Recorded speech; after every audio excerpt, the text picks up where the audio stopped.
Hi hello friends, welcome back to our channel Ashu Reddy kitchen and vlogs. ఈరోజు మన ఛానల్లో చాలా సింపుల్గా బ్రేక్ఫాస్ట్ అయితే ఇలా ప్రిపేర్ చేసుకోండి. అటుకులతోటి చాలా బాగుంటుంది. అప్పటికప్పుడు మనం చేసుకోవచ్చు అనమాట. ఇంకా ఇంట్లో ఏం లేని టైంలో కూడా చాలా బాగా చేసుకోవచ్చు. ప్రాసెస్ అయితే చూపిస్తాను, చూసేయండి. చాలా సింపుల్గా ఉంటుంది. ఫస్ట్ అయితే ఒక బౌల్ తీసుకొని ఇందులో నేనైతే ఒక 2 కప్పుల వరకు అయితే అటుకులు తీసుకున్నాను. అటుకులు అయితే ఒక 2-3 సార్లు కడిగేసి ఇందులో ఒక కప్పు వాటర్ యాడ్ చేసుకొని ఇవైతే ఒక 2 నిమిషాలు అయితే నానబెట్టుకోవాలి. అంటే నేను దొడ్డ అటుకులు కాబట్టి కొద్దిసేపు నానబెట్టుకున్నాను. ఈ నానిన తర్వాత అందులో ఉన్న వాటర్ అంతా తీసేసి ఇలా మిక్సీ జార్లో అయితే వేసుకోవాలి.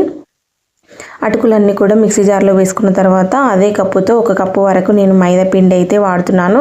మీరు కావాలంటే మైదా పిండి ప్లేస్లో గోధుమ పిండి అయినా వాడుకోవచ్చు.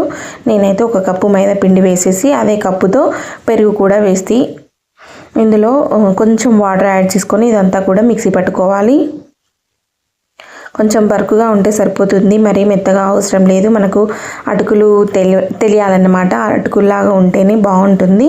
చూసారా, మనం పునుగులు ఏ విధంగా చేసుకుంటామో ఆ విధంగా బ్యాటర్ అయితే రెడీ చేసుకోవాలి. మిక్సీ పట్టినదంతా కూడా ఒక బౌల్లో వేసుకొని ఇందులో అయితే మనం మిగతా ఇంగ్రీడియంట్స్ అయితే యాడ్ చేసుకుందాము.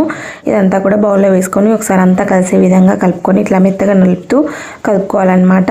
మనం పక్కన పెట్టాల్సిన అవసరం లేదు, నానాల్సిన అవసరం లేదన్నమాట. ఇదంతా కలిసే విధంగా కలుపుకొని ఇందులో తగినంత సాల్ట్ వేసుకొని అలాగే 1 టేబుల్ స్పూన్ జీలకర్ర యాడ్ చేసుకొని ఇందులో కొంచెం వంట సోడా యాడ్ చేసుకొని ఇదంతా కలిసే విధంగా కలుపుకోవాలి. మీరు కావాలంటే కొన్ని ఆనియన్స్, అలాగే పచ్చిమిర్చి, అలాగే కొత్తిమీర, కరివేపాకు కూడా కట్ చేసి వేసుకోవచ్చు. నేనైతే ప్లెయిన్గా వేస్తున్నాను. ఇవన్నీ కూడా వేసేసి అంతా కలిసే విధంగా కలుపుకొని డీప్ ఫ్రైకి అయితే ఆయిల్ పెట్టుకోవాలి.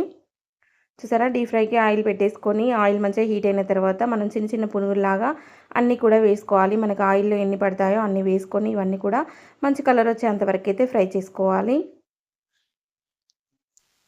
చూసారా, అన్నీ కూడా ఇదే విధంగా వేసుకొని మంచి కలర్ వచ్చేంత వరకు అయితే ఫ్రై చేసుకోవాలి.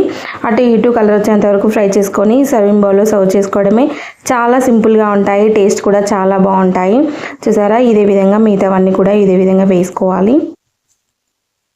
సింపుల్గా అయిపోతాయి, 5 మినిట్స్లో అయిపోతాయి అన్నమాట. స్నాక్స్గా అయినా చేయొచ్చు, లేదంటే మనం టిఫిన్ కింద కూడా ప్రిపేర్ చేసుకోవచ్చు. చూసారా, అన్నీ కూడా ఇదే విధంగా ప్రిపేర్ చేసుకొని సర్వింగ్ బౌల్లో సర్వ్ చేసుకోవాలి. టమాటా చట్నీతోనైనా బాగుంటుంది, లేదంటే పల్లీ చట్నీతోనైనా బాగుంటుంది. నచ్చితే తప్పకుండా ట్రై చేసి కామెంట్ బాక్స్లో కామెంట్ చేయండి. మన ఛానల్ ఎవరైనా ఫస్ట్ టైం చూస్తే కనుక మన ఛానల్ని సబ్స్క్రైబ్ చేసుకోండి.